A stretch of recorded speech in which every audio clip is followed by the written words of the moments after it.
নমস্কাৰ সকলোকে স্বাগতম জনাইছো নিমাত ষ্টাডি পইণ্ট চেনেলটোলৈ। আজি আমি এই ভিডিঅ'টোৰ মাধ্যমেৰে BA থাৰ্ড ছেমিষ্টাৰ হিষ্টৰীৰ ইউনিট 5 ভাৰতৰ ৰাজনীতিত মহাত্মা গান্ধীৰ প্ৰৱেশ শীৰ্ষক পাঠটোৰ সকলো দৰকাৰী 1 নম্বৰৰ প্ৰশ্নোত্তৰ আলোচনা কৰিম। যদি তুমি এতিয়ালৈকে এই চেনেলটো সাবস্ক্ৰাইব কৰা নাই তেন্তে প্লিজ চেনেলটো সাবস্ক্ৰাইব কৰি দিবা আৰু এইটো ভিডিঅ' তোমালোকৰ বন্ধু-বান্ধৱী অথবা তোমালোকৰ হিষ্টৰীৰ হোৱাটছআপ গ্ৰুপত শ্বেয়াৰ কৰি দিবা।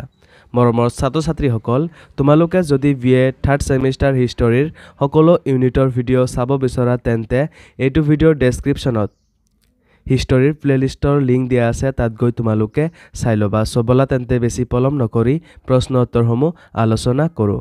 কুৱেশ্যন নম্বৰ 1, কংগ্ৰেছৰ কোনখন অধিৱেশনে ভাৰতীয়াক প্ৰস্তাৱ গ্ৰহণ কৰে? এনচাৰ, সৰ্বভাৰতীয় কংগ্ৰেছ কমিটিয়ে 1942 চনৰ 8 আগষ্টত বোম্বাই অধিৱেশনত ভাৰত্যাগৰ প্ৰস্তাৱ গ্ৰহণ কৰিছিল। কুৱেশ্যন নম্বৰ 2, ভাৰত্যাগ আন্দোলনৰ আন এটা নাম কি? এনচাৰ, ভাৰত্যাগ আন্দোলনৰ আন এটা নাম হ'ল আগষ্ট আন্দোলন। কুৱেশ্যন নম্বৰ 3, ফৰৱাৰ্ড ব্লক কোনে গঠন কৰে? এনচাৰ, সুভাষ চন্দ্ৰ বোস। কুৱেশ্যন নম্বৰ 4, মোক তেজ দিয়া মই তোমালোকক স্বাধীনতা দিম এই বিখ্যাত বাণীটো কোন ভাৰতীয় নেতাৰ আছিল? এনচাৰ, সুভাষ চন্দ্ৰ বসুৰ।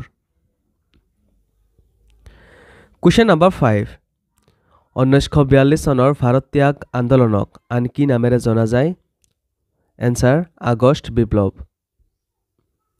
কুৱেশ্যন নম্বৰ 6, আজাদ হিন্দ ফৌজ গঠনত নেতাজীৰ অন্যতম সহযোগী কোন আছিল? এনচাৰ, ৰাস বিহাৰী বসু। কুৱেশ্যন নম্বৰ 7, কোনে ভাৰতত প্ৰথমতে ভাৰতীয় জাতীয় সেনা বাহিনীৰ ধাৰণাটোৰ পোষকতা কৰিছিল? এনচাৰ, কেপ্টেইন মোহন সিঙে। কুৱেশ্যন নম্বৰ 8, আজাদ হিন্দ ফৌজৰ মূল শ্লোগানটো কি আছিল? এনচাৰ, জয় হিন্দ। কুৱেশ্যন নম্বৰ 9, আজাদ হিন্দ ফৌজে গঠন কৰা মহিলা বাহিনীটোৰ নাম কি? এনচাৰ, ঝান্সী ৰাণী ৰেজিমেণ্ট। কুৱেশ্যন নম্বৰ 10, ভাৰত্যাগ প্ৰস্তাৱটো ক'ত আৰু কেতিয়া গ্ৰহণ কৰা হৈছিল? এনচাৰ, ভাৰত্যাগ প্ৰস্তাৱটো 1942 চনৰ 8 আগষ্টত বোম্বাই কংগ্ৰেছত গ্ৰহণ কৰা হৈছিল। কুৱেশ্যন নম্বৰ 11, চম্পাৰণ সত্যাগ্ৰহ কেতিয়া হৈছিল? উত্তৰ, 19 এপ্ৰিল 1917 চনত।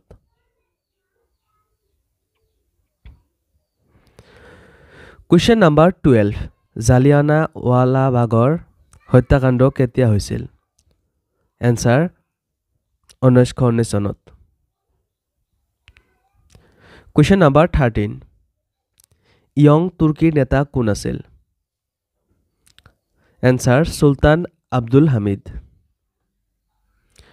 কুৱেশ্যন নম্বৰ 14, স্বৰাজ দলত প্ৰতিষ্ঠাতা কোন আছিল?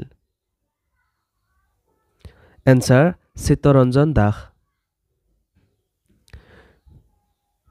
কুৱেশ্যন নম্বৰ 15, চাইমন আয়োগ ভাৰতলৈ কেতিয়া আহিছিল? এনচাৰ, 1928 চনত। কুৱেশ্যন নম্বৰ 16, সত্যাগ্ৰহৰ এটা কৌশল উল্লেখ কৰা।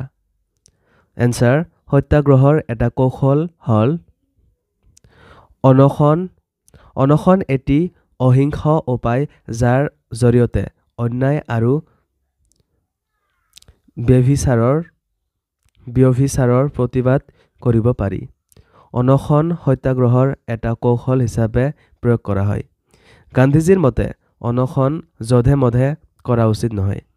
অনশনকাৰীয়ে অনশনৰ সময়খিনিৰ ভিতৰত কোনো আহাৰ গ্ৰহণ নকৰে।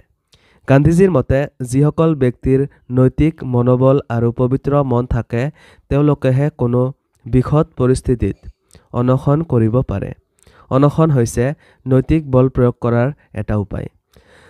মৰমৰ ছাত্ৰ-ছাত্ৰীসকল, আজিলৈ এইখিনিয়ে। আশা কৰোঁ এই ভিডিঅ'টো তোমালোকক সহায় কৰিছে।